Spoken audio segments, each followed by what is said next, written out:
1983 সালে সরকারের জারি করা অধ্যাদেশ অনুযায়ী বাংলাদেশ ইউনানি ও আয়ুর্বেদিক চিকিৎসকদের কার্যক্রম পরিচালনা সহ 6 দফা দাবি জানিয়েছে Bangladesh board of Unani and Ayurvedic systems of medicine.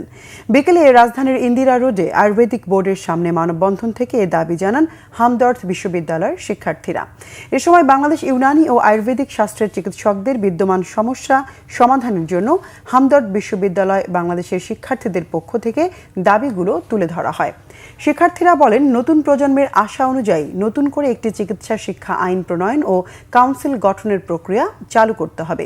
একই সাথে চিকিৎসকদের নিবন্ধনে ব্যাচেলর ও ডিপ্লোমা ডিগ্রিধারীদের জন্য ভিন্ন ভিন্ন ক্যাটাগরির অধীনে রেজিস্ট্রেশন দেওয়ার দাবিও জানানো হয় মানববন্ধন থেকে।